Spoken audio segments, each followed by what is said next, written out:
Next theorem is if X be a metric space ને A B containing X એટલે કે બે set આપેલા છે કેપિટલ X ના, જો A containing B હોય તો implies limit point of A is containing limit point of B એટલે એના લિમિટ પોઈન્ટ જે B ની અંદર આવેલા હોય ક્યારે જો A B ની અંદર આવેલો હોય તો. એટલે પ્રૂફ શું કરવાનું, A containing B આપેલું છે એના લિમિટ પોઈન્ટ જે B ના લિમિટ પોઈન્ટ ની અંદર આવે એવું બતાવવાનું છે. એટલે આમાંથી કોઈ એક એલિમેન્ટ લેશું, A containing A dash containing B dash બતાવવાનું. એટલે આમાં કોઈ એક એલિમેન્ટ લેશું જે આમાં બતાવશું.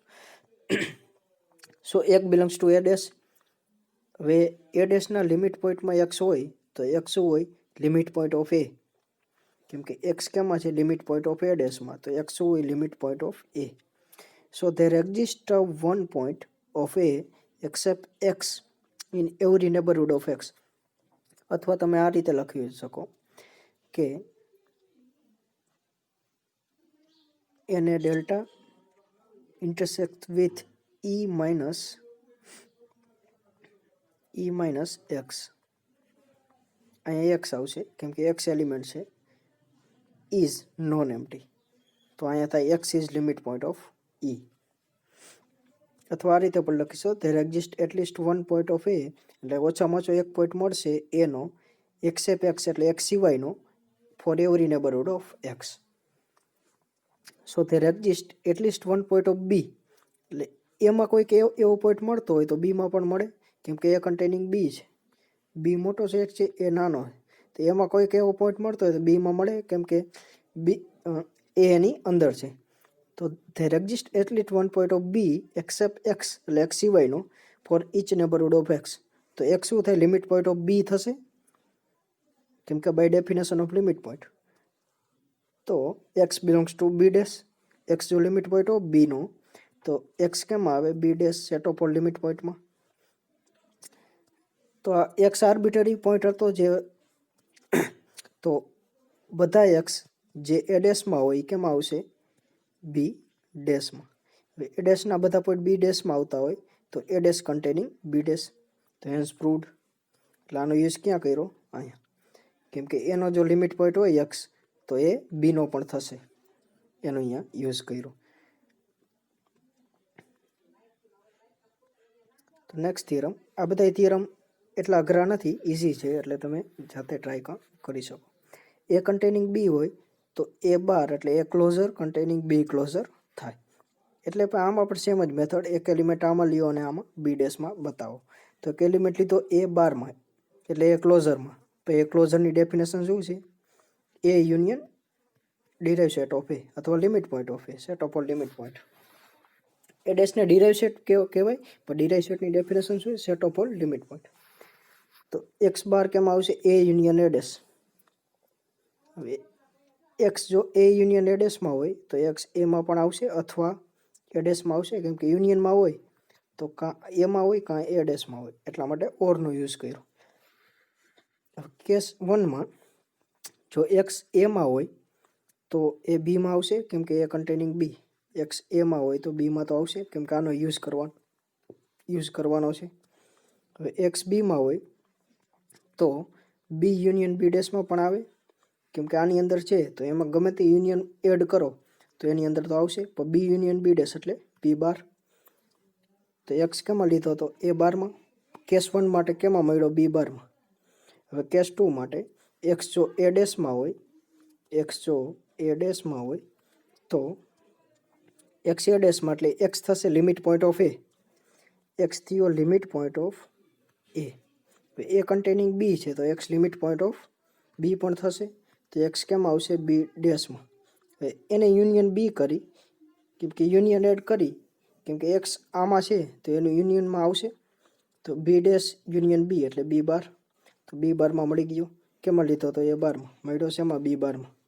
તો મળ્યું શું, A bar containing B closure. A closure containing B closure. ક્યારે A કન્ટેનિંગ B હોય તો A closure containing B closure આવું થાય.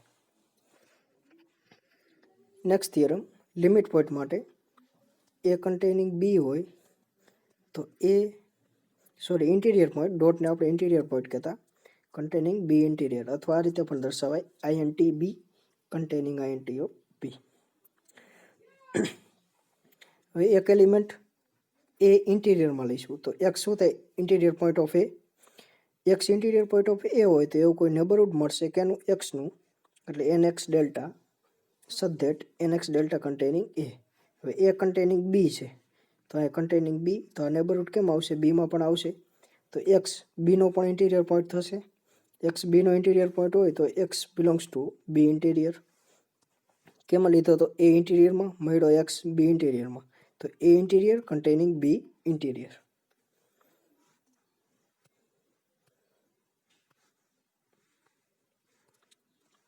નેક્સ્ટ થિયરમ જોઈએ.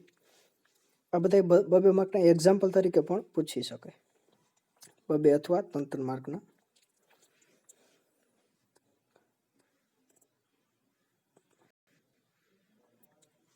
નેક્સ્ટ થિયરમ, એ બી સેટ જો એક્સમાં હોય તો એ યુનિયન બી ડેશ એટલે કે એ યુનિયન બીના લિમિટ પોઈન્ટ ફાઇન્ડ કરો તો એ કેના બરાબર A dash union B dash. એટલે યુનિયન છે તો યુનિયન જ રહીએ, ઇન્ટરસેક્શન ન કરી નાખતા. તો એ પ્રૂવ કરી તો બે સેટ એક્સના છે અને આ પ્રૂવ કરવાનું છે તો આપણે શું પ્રૂવ કરવું પડે will prove that equal to sign એ તો શું પ્રૂવ કરવું પડે સબસેટ અને સુપરસેટ. આ બંને પ્રૂવ કરી દઈએ તો થઈ જાય. એટલા માટે સબસેટ અને સુપરસેટ. આને ઊંધું લખ્યું, આ પહેલાં લખ્યું એટલા માટે આ ઇનઇક્વાલિટી પ્રૂવ કરવી પડે. By set theory A union બીમાં તો આવે જ, એ સેટ એ યુનિયન બીમાં તો આવે એ જ રીતે બી એ યુનિયન બીમાં આવશે. હવે એ કન્ટેનિંગ આ સેટ હોય તેનો લિમિટ પોઈન્ટ આવે, બંને બાજુ લિમિટ પોઈન્ટ એપ્લાય કરી શકીએ. Set of all limit point તેના પરથી આ થાય. હવે બંને બાજુ યુનિયન કરી ડાબી બાજુ અને જમણી બાજુ, આનો યુનિયન તો એ જ થશે કેમ કે બંને બાજુ સેમ છે. તો A union B dash is containing A union B dash એટલે પેલું કન્ટેનમેન્ટ મળી ગયું. કેવું મળ્યું આવડું આ અને આ બાકી. એના માટે એક સેટ આપણે એક એલિમેન્ટ આમાંથી લઈશું તો x belongs to A union B dash તો x is limit point of A union B. X limit point કેનો છે એ યુનિયન બી તો એક્સ કાં તો એનો લિમિટ પોઈન્ટ હોય કાં તો બીનો હોય. તો એક્સ કેમ આવશે એ ડેશમાં આવશે કેમ કે એક્સ એનો લિમિટ પોઈન્ટ અથવા ઓર એક્સ કાં તો બીનો લિમિટ પોઈન્ટ હશે. કાં તો આનો હોય કાં તો આનો હોય મતલબ એ ડેશ યુનિયન બી ડેશમાં તો આવશે. યુનિયન લઈ ઓરનો મતલબ શું થાય યુનિયન. તો એક્સ કેમાં લીધો તો આપણે એ યુનિયન બી આખાઈનો ડેશ અને મળ્યો છે એમાં એ ડેશ યુનિયન બી ડેશમાં તો આ કન્ટેનમેન્ટ થાય. એટલે માટે આ કન્ટેનમેન્ટ થાય તો ઇક્વેશન 1 અને 2 ઇક્વલ કહી શકાય. એ જ રીતે ક્લોઝર માટે પણ આ જ રીતે થશે. બાય સેમ વે અહીંયા ઇન્ટિરિયર પોઈન્ટ આવતું લિમિટ પોઈન્ટ આવતું આમાં શું આવશે ડેફિનેશન યુઝ કરવાની કે નહીં એ યુનિયન એ ડેશની. A bar is equal to શું થાય એ યુનિયન એ ડેશ. બાકી બધું સિમિલર.